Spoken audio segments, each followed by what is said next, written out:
Karınca ile Kumru Masalı. Yıllar yıllar önce uzak ormanlardan birinde bir karınca yaşarmış. Bir gün çok susayan bu karınca bir suyun başına giderek kana kana sudan içmek istemiş. Suya doğru bir ot sarkıyormuş. Karınca da bu ota tırmanıp suya uzanmak istemiş ama bunu yapamamış. Birdenbire dengesini kaybedip suya düşmüş. Kurtulmak için çırpınırken kenardaki bir ağacın dalında dinlenen kumru karıncayı görmüş ve hemen suya küçük bir yaprak bırakmış. Karınca da bu yaprağı çıkarak son anda boğulmaktan kurtulmuş.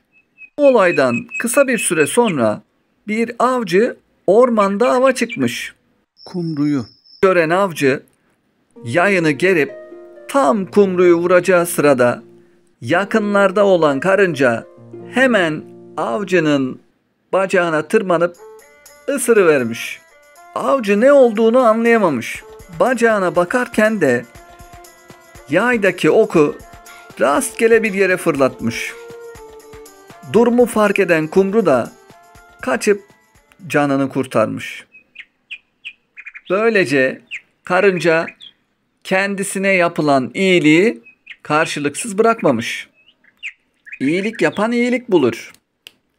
Siz de bu sözü unutmayın, kulağınıza küpe olsun.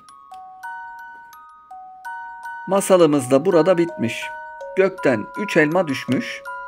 Biri masalı dinleyenlere, biri iyiliğe iyilikle karşılık verenlere, biri de masalı anlatana. Saf hırsız ile uyanık ev sahibi. Günlerden bir gün hırsızın birisi arkadaşlarını da alıp soygun yapmak için zengin bir adamın evinin çatısına çıkmış. Ev sahibi ayak seslerinden hemen çatıda hırsızların olduğunu anlamış ve yatakta uyuyan hanımını uyandırıp ona şöyle demiş: "Hanım, şimdi sessiz ve sakin ol. Sanırım çatıda hırsızlar var. Sana işaret ettiğim zaman hırsızların duyabileceği kadar yüksek bir sesle beni uyandır," demiş. Eşi biraz şaşkın, biraz da uykulu bir şekilde niye uyandırması gerektiğini sormuş. Adam, "Beni uyandıracaksın. Bu kadar malı nereden bulduğumu, nasıl kazandığımı soracaksın. Ben de gece vakti bunun sırası mı?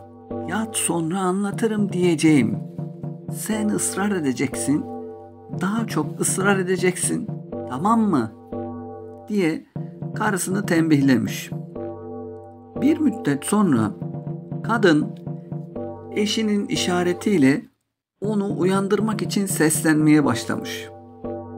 Kadın adamı uyandırmayı başarmış ve sormuş karısına, "Ne oldu?" Karısı da, "Bu kadar malı nereden buldun? Bu zenginliği nasıl elde ettin? Bana anlatsana," demiş. Adam da, "Ne dediğini anlayamadım. Tekrarlar mısın?" deyince karısı tekrar etmiş. "Bu kadar malı nereden buldun? Bu zenginliği nasıl elde ettin? Bana anlatsana," demiş. Adam da karısına, "Gece vakti bunun sırası mı? Yatalım uyuyalım. Ben sana yarın anlatırım," demiş. Ama anlaştıkları gibi karısı anlatması için çok ısrar etmiş. Adam da yüksek bir sesle, "Hırsızlıktan buldum. Nasıl olacak ki?" demiş. Bu arada çatıdaki hırsızlar adamın konuşmasına kulak kesilmişler. Adam onların kendilerini dinlediklerini bildiği için anlatmaya devam etmiş. "Gençlik çağımda mehtaplı gecelerde arkadaşlarla zengin insanların evlerinin çatısına çıkardım. Işığın sızdığı deliğe gelip "Şevlem şevlem" diye bağırdıktan sonra 7 kez tılsımlı dua okur ve ışıktan tutunarak aşağıya süzülürdüm. Bu şekilde kimseye görünmeden evin içine girer, evde ne var ne yoksa her şeyi alır, sonra da o süzülen ışığa tutunup tekrar tılsımlı duayı okuyup çatıya çıkardım. Sonra da arkadaşlarla birlikte hiçbir şey olmamış gibi huzur ve güven içerisinde evimize dönerdik demiş. Adam bu sözleri söyledikten sonra eşine işaret edip kendisi de eşi gibi gizlenmiş. Sözleri duyan hırsızların elebaşı yanındakilere dönmüş ve "Yaşadık arkadaşlar. Bu gece zengin olacağız" demiş. Ve adamla eşinin uyumalarını beklemeye koymuşlar. Sonunda evde sesler kesilip de evdekilerin tekrar uyuduklarını düşünen hırsızlar evden ışığın sızdığı bir deliğin başına gelmişler. Ve hırsızların elebaşı "Şevlem şevlem" diye bağırıp 7 defa tılsımlı duayı okuduktan sonra ışığa tutunup kendini aşağıya bırakmış. Tabii buna tam olarak aşağıya bırakmak denebilir, evet. Küt diye aşağıya düşmüş bizim hırsız. Ardından diğer hırsızlar da aynı şeyi yapıp kendilerini aşağıya bırakmışlar. Onlar da patır kütür düşmüşler. Ancak bizim hırsızların hepsi tepetaklak bahçeye düştükleri için maalesef ağrıdan, sızıdan neredeyse yerlerinden kalkamaz haldelermiş.